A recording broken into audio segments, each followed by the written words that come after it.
স্বাধীনতা পরবর্তী সময় থেকে ২০০১ সাল পর্যন্ত যে কয়টি জাতীয় সংসদ নির্বাচন হয়েছে তার বেশিরভাগই রাজশাহী জেলার আসনগুলোতে আধিপত্য ছিল বিএনপি দলীয় প্রার্থীদের। ১৯৯৬ সালে আওয়ামী লীগ সরকার গঠন করলেও এখানকার সবকটি আসনেই সংসদ সদস্য নির্বাচিত হন বিএনপির দলীয় প্রার্থীরা। তবে এবার ৬টি আসনের মধ্যে ৪টিতে বিএনপি নেতারা নির্বাচিত হলেও ২টি আসন পেয়েছে জামায়াত।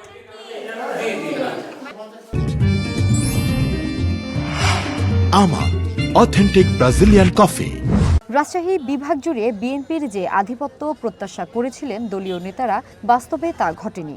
বিএনপির প্রার্থীরা রাজশাহী বিভাগের ৩৯টি আসনের মধ্যে ২৮টি রাখতে পারলেও ১১টি হাতছাড়া হয়েছে জামায়াতের প্রার্থীদের কাছে। বিএনপি প্রার্থীদের সবচেয়ে বেশি ভরাডুবি ঘটেছে চাঁপাইনবাবগঞ্জে। এখানকার ৩টি আসনের একটিতেও জয় পাননি বিএনপির দলীয় প্রার্থীরা। তবে জামায়াত নেতারা বলছেন তাদের প্রত্যাশা ছিল আরও বেশি। নিজেদের ফলাফল পর্যালোচনাও করছেন তারা। একটা দল সর্বাত্মক চেষ্টা করে তাদের সংখ্যা বাড়ানোর জন্য, তাদের উন্নয়নের জন্য প্রত্যেকেই এটা কাজ করে, কিন্তু সবারই মূল্যায়ন একরকম হয় না। তা আমরা যেটা হয়েছে আমাদেরকে সময় লাগবে একটু মূল্যায়ন করে কথা বলতে।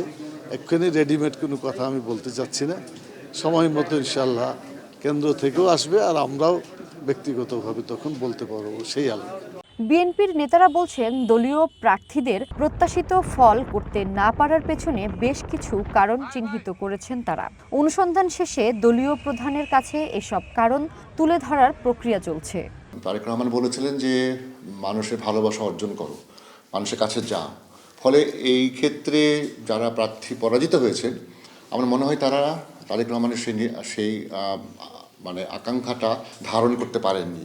তারা হয়তো কোনো কোনো ক্ষেত্রে ওভার কনফিডেন্ট ছিলেন, অথবা তাদের কার্যক্রম জন আকাঙ্ক্ষাকে খুশি করতে পারেননি। এই বিষয়গুলোতে আমরা যে ত্রুটি আছে বা যে ধরনের দুর্বলতার কারণে এই আসনগুলো আমরা হারালাম, তো সেগুলোর বিষয়ে আমি একটা চুলচেরা বিশ্লেষণ করে আমরা হাইকমান্ডের কাছে আমার রিপোর্ট আমি দিব।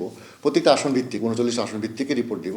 সেখানে কোথায় কোথায় আমাদের দুর্বলতা, কী করলে আগামী দিনে আমরা উত্তরণ ঘটাতে পারবো, সেই বিষয়গুলো আসবে। বিশ্লেষকদের মতে প্রার্থীদের নির্বাচনে বড় ভূমিকা রেখেছে জনসম্পৃক্ততা। নির্বাচনে অংশ নিতে না পারা রাজনৈতিক দলের সমর্থকদের ভোটও ফলাফলে গুরুত্বপূর্ণ প্রভাব ফেলেছে। এই নির্বাচনে কিন্তু বিভিন্ন এলাকা ভিত্তিক ভোটের প্যাটার্ন বা বিহেভিয়ার বিভিন্ন রকম হয়েছে বলেই মনে হয়। যেমন বিভিন্ন এলাকায় কিছু কিছু দলের মধ্যে আভ্যন্তরীণ কোন্দল ছিল, সেই সব ভোট ভাগ হয়েছে। আবার বিভিন্ন এলাকায় যে পকেট বলা হয়ে থাকে, বিভিন্ন গোষ্ঠীর যে ভোট রয়েছে, সেগুলিও কিন্তু ওই এলাকার সম্ভবত শক্তিশালী প্রার্থী পেয়েছেন বলে মনে হয়, এবং যে কারণে অনেকেই বেশি ভোট পেয়েছেন, যেটা হয়তো অন্যরা আশা করেননি। অভ্যুত্থান পরবর্তী সরকারের পরিবর্তে শক্তিশালী বিরোধী দল সুষ্ঠু গণতান্ত্রিক চর্চায় গুরুত্বপূর্ণ অবদান রাখবে বলে আশা এই নির্বাচন বিশ্লেষকের। আসবে না, বরং নগদ যা পাই তাই নিয়ে ভূমি সারথী, ওয়ান ন্যাশনাল ডেস্ক। নির্বাচনে আছে। আবার